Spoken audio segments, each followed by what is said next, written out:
ശ്രീലക്ഷ്മി പറയുന്നത് നിങ്ങൾ കേട്ടോ? ശ്രീലക്ഷ്മി എന്ന് പറയുമ്പം നമ്മുടെ അറക്കൽ ശ്രീലക്ഷ്മി അല്ല, ഇത് നമ്മുടെ മറ്റേ ശ്രീലക്ഷ്മി. അതായത് മറ്റേ കുവൈറ്റിൽ നിന്ന് കരഞ്ഞ് നിലവിളിച്ചൊക്കെ നമ്മുടെ നാട്ടിലേക്ക് എടുത്ത് പാക്ക് ചെയ്ത് എല്ലാവരും കൂടി അയച്ച ആ ശ്രീലക്ഷ്മി. അപ്പം ആ ശ്രീലക്ഷ്മി കുറച്ച് കാര്യങ്ങൾ പറയുന്നുണ്ട്. സ്ത്രീകളുടെ ശരീരഭാഗങ്ങൾ ഇത്ര മോശമാണോ എന്നാണ് ശ്രീലക്ഷ്മി ചോദിക്കുന്നത്. അപ്പം ശ്രീലക്ഷ്മി ഇഷ്ടമുള്ള വസ്ത്രം ധരിക്കും, ഇഷ്ടമുള്ള രീതിയിൽ കാണിച്ചു നടക്കും, ഇഷ്ടമുള്ളത് ചെയ്യും, അത് ചെയ്യും, ഇത് ചെയ്യും എന്നൊക്കെ പറയുന്നു. അപ്പം ശ്രീലക്ഷ്മിയുടെ ആ ഒരു തള്ള് നമുക്കൊന്ന് കേട്ടു നോക്കാം.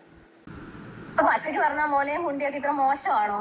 പച്ചക്ക് അങ്ങനെ പറയുവാണെങ്കിൽ ഞാനിപ്പോ അങ്ങനെ പറയാൻ പറ്റത്തുള്ളൂ. ഇപ്പൊ മറച്ചു വെച്ചിട്ട് പറയുന്നത് ഇതും വൃത്തികെട്ട കാര്യമായിട്ട് എനിക്ക് തോന്നുന്നില്ല. ഇപ്പൊ ഒരു സ്ത്രീയുടെ ശരീരാവയവങ്ങളൊക്കെ ഇത്ര മോശം. എന്തായാലും സ്ത്രീയുടെ ശരീരഭാഗങ്ങളൊന്നും മോശമാണെന്ന് എവിടെയും ആരും പറഞ്ഞു കേട്ടിട്ടില്ല. പക്ഷെ ചിലപ്പോൾ നിന്നോട് ആരെങ്കിലും പറഞ്ഞിട്ടുണ്ടാവും നിന്റെ ഈ പറഞ്ഞ സാധനങ്ങളൊക്കെ മോശമാണെന്ന്. ഈ പറയുന്ന അമ്മമാർക്കൊക്കെ ഭാര്യമാരില്ലേ, അവരൊക്കെ കണ്ണടച്ചിരിക്കുവായിരുന്നു ഭാര്യയെ കൊണ്ടുവന്ന് വീട്ടിൽ വെച്ചിട്ട് ആയിരുന്നോ? ഈ പറയുന്ന എല്ലാ വീട്ടിലുള്ള അമ്മമാർക്കും പെങ്ങന്മാർക്കും ഭാര്യമാർക്കും എല്ലാവർക്കും ഈ സാധനങ്ങളൊക്കെ ഉള്ളതാ. അതെ, ഈ അമ്മാവന്മാരുടെ ഭാര്യമാർക്ക് എല്ലാവർക്കും ഈ സാധനങ്ങളുണ്ട്. അവർക്ക് മാത്രമല്ല, സ്ത്രീ ആയിട്ടുള്ള എല്ലാവർക്കും ഈ സാധനങ്ങളുണ്ട് എന്ന് കരുതിയിട്ട് നിന്നെപ്പോലെ ഈ സാധനങ്ങളെല്ലാം ഇതുപോലെ പബ്ലിക്കിന്റെ മുന്നിൽ തുറന്ന് കാണിച്ച് നടക്കുകയല്ല. അതുപോലെ തന്നെ എട്ടുനാടൻ പൊട്ടൻ നീ ഈ പറയുന്ന പോലെ വിളിച്ചു കൂവി നടക്കുകയല്ല. അകത്തിരുന്ന് ആസ്വദിക്കുകയും ചെയ്യും, പുറമെ നമ്മുടെ ഇതൊക്കെ കാണുമ്പോൾ പുറമെ വന്ന് കമന്റ് വിടും, തെറിയും വിളിക്കും. എന്തിന്റെ ആവശ്യത്തിനാ? ഇതൊരു വൃത്തികെട്ട സാധനമൊന്നുമല്ല സ്ത്രീകളുടെ. അങ്ങനെ ആണുങ്ങൾ അകത്തിരുന്ന് ആസ്വദിക്കാൻ വേണ്ടിയിട്ടാണല്ലോ നീയൊക്കെ സോഷ്യൽ മീഡിയയിൽ വന്ന് ഇതൊക്കെ തുറന്ന് കാണിക്കുന്നത്. അല്ലാതെ നിനക്കൊന്നും പുണ്യം കിട്ടാനൊന്നും അല്ലല്ലോ. അപ്പൊ അങ്ങനെ അകത്തിരുന്ന് ആൾക്കാർ ആസ്വദിക്കുകയും വേണം, അതിന്റെ പിന്നിൽ കിട്ടുന്ന ഡോളറും റീച്ചും നിനക്കൊക്കെ വേണവും താനും. അപ്പൊ അതിന് വേണ്ടിയിട്ടാണ് നീയൊക്കെ ഇത് കാണിക്കുന്നത്. എന്നിട്ട് അകത്തിരുന്ന് കാണുന്നവരെ നീയൊക്കെ ഇങ്ങനെ പുച്ഛിക്കുന്ന എന്തിനാ? അങ്ങനെ കാണാൻ ഈ അമ്മാവന്മാർ, നീ പറഞ്ഞ പോലെ ഈ അമ്മാവന്മാരൊന്നും ഇല്ലെങ്കിൽ നീയൊക്കെ എന്തോ ചെയ്യും ഈ സോഷ്യൽ മീഡിയയില്? പിന്നല്ലേ അവിടെ ഇരുന്ന് ആസ്വദിക്കുകയും ചെയ്യും, എന്നിട്ട് ഇപ്പുറത്ത് വന്നിരുന്ന് തെറിയും പറയും. വൃത്തികെട്ട ആൾക്കാർ മലയാളികൾ, കുറെ അമ്മാവന്മാര് ഫേസ്ബുക്ക്. എനിക്ക് ഇഷ്ടമുള്ള രീതിയിൽ ചിലപ്പോൾ ഞാൻ ക്ലീവേജ് കാണിക്കും, ചിലപ്പം മുലക്കച്ച വെട്ടി വേണം, ചിലപ്പോൾ നാളെ വരും, ചിലപ്പോൾ ഞാൻ നേവൽ കാണിച്ചിട്ട് വരും. എനിക്ക് ഇഷ്ടമുള്ളതൊക്കെ ഞാനിടും. എനിക്കിപ്പോൾ ആരും ബോധിപ്പിക്കേണ്ട കാര്യമൊന്നുമില്ല, അതെന്റെ വ്യക്തിപരമായ കാര്യമാണ്.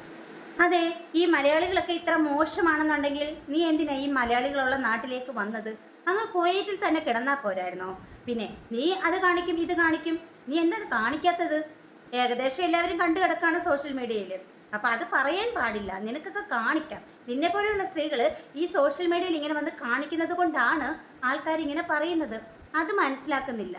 അല്ലേ, എന്റെ ശരീരമാണ്, അതെനിക്ക് ഇഷ്ടമുള്ളത് കാണിക്കാം. ഞാൻ അതെനിക്ക് ഇഷ്ടമുള്ള പോലെ നടക്കും, ഇഷ്ടമുള്ള ഡ്രസ്സ് ഇടും, ഇഷ്ടമുള്ളത് കാണിക്കും. ഇവരെയൊക്കെ ബോധിപ്പിക്കണം, ഈ നാട്ടുകാരെയൊക്കെ ഞാൻ ബോധിപ്പിക്കണം. പിന്നെ അച്ഛൻ മരിച്ചെന്ന് പറഞ്ഞാൽ ഞാൻ മുള്ളിൽ കയറിയിരിക്കണോ? എനിക്കിഷ്ടം. അപ്പം മാട പറഞ്ഞില്ലേ, നിനക്കിഷ്ടമുള്ളത് കാണിക്കാനും നിനക്കിഷ്ടമുള്ള രീതിയിൽ നടക്കാനുമുള്ളതല്ല ഈ സോഷ്യൽ മീഡിയ. ഇനി പിടിവീഴും അങ്ങനെ ഒരു നിയമം പ്രാബല്യത്തിൽ വന്നിട്ടുണ്ട്. അതായത് നിങ്ങൾ ഇടുന്ന വീഡിയോ ഇഷ്ടമല്ലാതെ ഏതെങ്കിലും ഒരാൾ ഒരു കംപ്ലൈൻറ്റ് കൊടുത്താൽ വെറും 2 മണിക്കൂറിനുള്ളിൽ ആ വീഡിയോ നീക്കം ചെയ്യും. അങ്ങനെ ഒരു നിയമം പ്രാബല്യത്തിൽ വന്നിട്ടുണ്ട് ശ്രീലക്ഷ്മി മാഡം. അപ്പം അതുകൊണ്ട് ഇതുപോലെ വന്നിരുന്ന് വിളിച്ചു കൂവണ്ട കേട്ടോ. ഇവരുടെയൊക്കെ വീട്ടിൽ പെണ്ണുങ്ങളില്ലേ, ഇവർക്കൊക്കെ ഭാര്യമാരില്ലേ, ഇവരാരും നിന്നെ എന്നും പോലെ സോഷ്യൽ മീഡിയയിൽ പുറത്ത് കാണിച്ചുകൊണ്ട് നടക്കല്ല. ഈ സാധനങ്ങൾ പുറത്ത് കാണിക്കാനുള്ളതാണെന്നും പറഞ്ഞല്ല ഇവരാരും നടക്കുന്നത്. കൂടുതലും സ്ത്രീകൾ നല്ല അന്തസ്സായിട്ട് ഡ്രസ്സ് ധരിച്ച് മാന്യമായി വസ്ത്രം ധരിച്ച് റീൽസ് ചെയ്യുന്ന ഒരുപാട് പേരുണ്ട് ഈ സോഷ്യൽ മീഡിയ. നല്ല അടിപൊളി റീൽസ് ചെയ്ത് നല്ല റീച്ചും കിട്ടി നല്ല രീതിയിൽ വരുമാനം ഉണ്ടാക്കുന്ന ഒരുപാട് സ്ത്രീകളുണ്ട്. അപ്പോൾ അവർക്കൊക്കെ ഇടയിൽ ഇങ്ങനെ കുറച്ച് പുഴുക്കുത്തുകളുണ്ട്. ഈ ശരീരഭാഗങ്ങളൊക്കെ ഇങ്ങനെ പ്രദർശിപ്പിച്ച് സോഷ്യൽ മീഡിയയിൽ കുറച്ച് ആണുങ്ങളെയൊക്കെ വല വീഴ്ചപ്പിടിച്ച് മെമ്പർഷിപ്പ് എടുത്ത് ആ രീതിയിൽ പൈസ ഉണ്ടാക്കുന്ന കുറച്ച് പുഴുക്കുത്തുകൾ. അപ്പോൾ അവൾമാരിങ്ങനെ വന്ന് കിടന്ന് നെകളിക്കും. അതുകൊണ്ട് ഒരുപാട് ഇമ്മാതിരി തള്ളുമായിട്ട് ഈ സോഷ്യൽ മീഡിയയിട്ട് വരരുതേ.